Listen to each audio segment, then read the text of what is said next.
Welcome back, citizens! Caroline here. In previous lessons, you learned that the system of federalism allows the U.S. government to share power with the states. When the Founding Fathers set up the Constitution, they delegated certain powers to the federal government.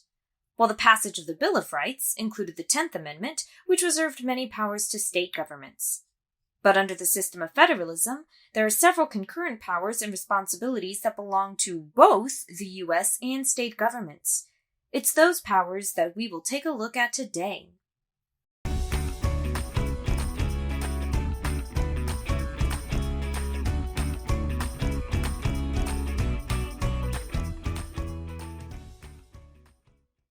Our objective today is to summarize the powers and responsibilities shared concurrently by the federal and state governments under the system of federalism.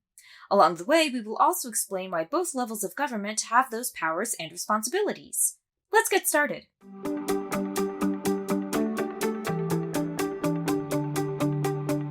One of the most important powers shared by the governments at each level is the ability to make laws.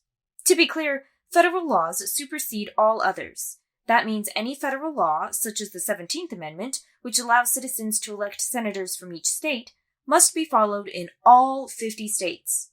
It also means that a state cannot pass a law that contradicts a federal law.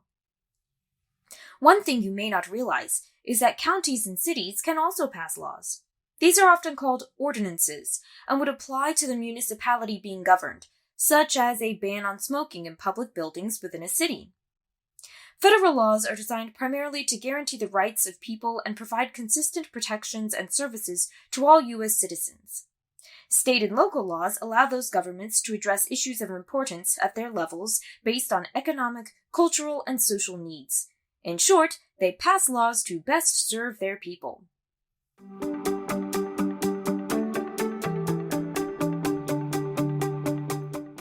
The purpose of taxes is to pay for government services, and since different services are provided at the federal, state, county, and city levels, you guessed it, taxes are collected at each level as well.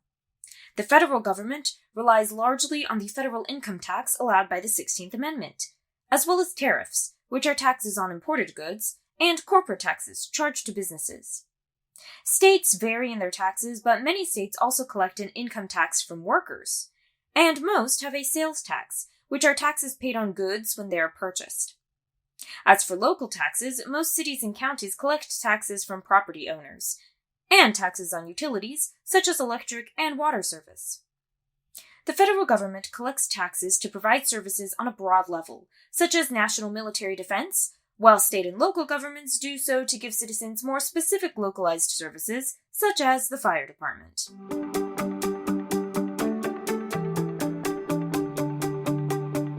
One of the primary jobs of government is to keep citizens safe. That is true for every level. Of course, one of the agencies that is meant to protect people is the police. Did you know that police can be found at each level of government? In all, there are about 18,000 police agencies across the United States. The federal government includes organizations such as the Federal Bureau of Investigation, or FBI, the U.S. Marshals Service, and the Drug Enforcement Agency, or DEA, all of which are part of the Department of Justice. The U.S. government's Department of Homeland Security also has several police agencies, including the Transportation Security Administration, or TSA, which conducts safety checks in airports, the Secret Service, which protects the president, and the U.S. Customs and Border Protection, which helps control illegal immigration. 49 of the 50 states have their own state police force. Hawaii is the only exception, to conduct investigations and carry out law enforcement activities. And of course, both cities and counties have police agencies. Nationwide, cities generally have a police department, while counties usually have sheriff's offices. Out of all of these agencies, only county sheriffs are usually elected by citizens. You may be interested to know that some police are hired for specific sites, such as a college or university, or national or state parks. All of these agencies are created for one intended purpose: to best serve and protect citizens. Thus, each of these are in place at different levels of government to best help people and keep them safe.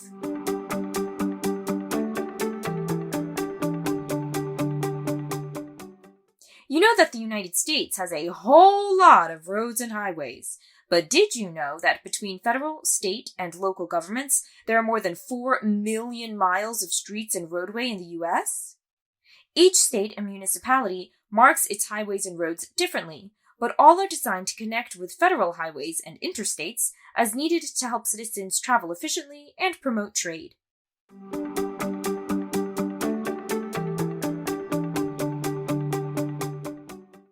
The federal government shares several more powers with states as well. Both the U.S. government, the 50 states, and local governments can borrow money. This is done often for expensive projects, such as infrastructure, which can then be paid back over time. The federal government and states can charter banks. Those specific to a community or region are usually chartered by a state, while banks with locations in more than one state must receive a federal charter. Both the federal and state governments have court systems.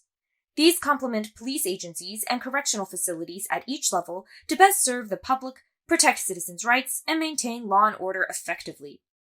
And since most crimes are committed at the local level, those trials will be held in local courts and heard by juries composed of citizens from that area.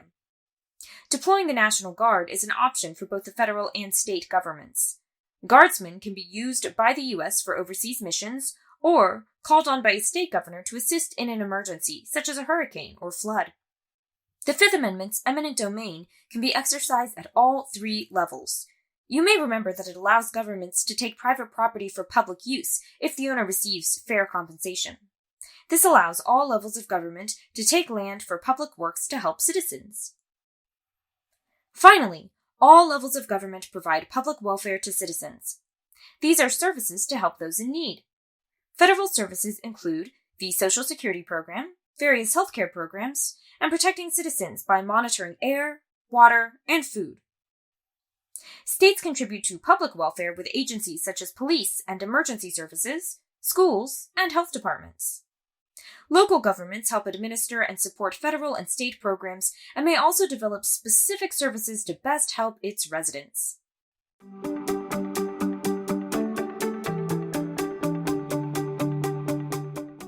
In addition to best being able to serve citizens and keep them safe, concurrent powers of federal and state governments serve other purposes as well. Like federal, state, and local highways and roads, programs and services provide connectivity between the various levels of government, which allows each level to best serve citizens. Concurrent powers also provide flexibility for the different levels of government to best serve the citizens with basic government functions at each level. Our founding fathers had the right idea when they created a system separating power and responsibilities among various levels of government with a system of federalism. Their purpose was to allow each government to do what is necessary to protect and help its citizens. They also created a system in which participation by the people is not only allowed, but encouraged. That's why we tell you to vote, debate, and participate, and remember to always be clever. Hey, hey.